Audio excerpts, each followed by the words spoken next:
All right, everybody, welcome back for another episode of the Bourbon Life Postcast. I'm your host, Mark, and with me, as always, is my good friend, my co-host, Matt. Matt, what'd you think about tonight's podcast?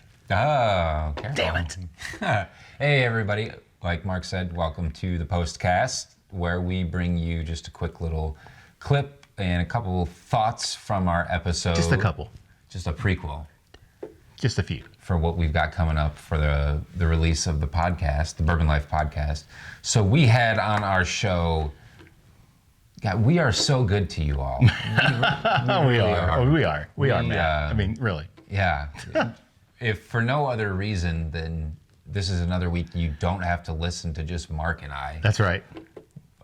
We had on the show Fred and Freddie Noe of Jim Beam. Oh, yeah. Yeah.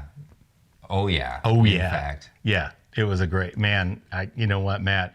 I've been looking forward to this episode of the podcast since we got them on the schedule. So, and I was nervous. I mean, how funny is that? You know, we've done this for almost a year or, 3/4 of a year. And I was nervous. Actually, kind of funny. I couldn't agree with you more, actually. Yeah, it was, sitting down with a couple of giants and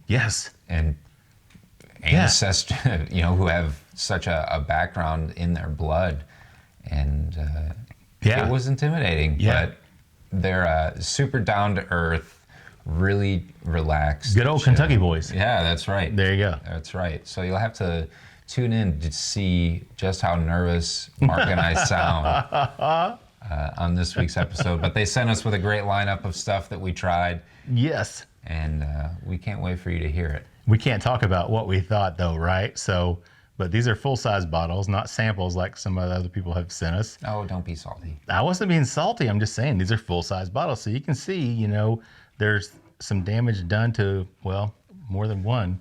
That's right? What happens when you keep control of the bottles all podcast long. When the bottles are in the office with me, that's unfortunately what happens. But, man, we had a great time. And honestly, Matt, we probably could have gone another easily hour and a half with those guys. I mean, there's no question about it. So I have a feeling, though, that maybe sometime in the future that there could be a round 2 with these guys. What do you think? Yes. Yeah. As hopefully in person. Hopefully in person. That's the big thing, man. Yeah. With this COVID stuff, it's hard to do that in person recording. Thank God for Squadcast. But yeah, I think in person is going to be a great opportunity. So you guys got to check out the podcast when it drops on Friday. You're going to love it with Fred and Freddie Noe. We had a great time recording tonight. So we hope you guys, we don't even hope. We just, because we're not talking that much at all. It's Fred. Yeah. So you really get the best of everything. You get a great lineup of bourbon. You don't have to listen to us. Right. And you get Fred Noe and Freddie Noe. Yeah, you get Fred and Freddie Noe, 225 years of experience. Yeah, no doubt. The bourbon family. History of the Beam family, there's no question about it. So you guys need to check it out on Friday. And again, thanks for watching this episode of the Bourbon Life Postcast.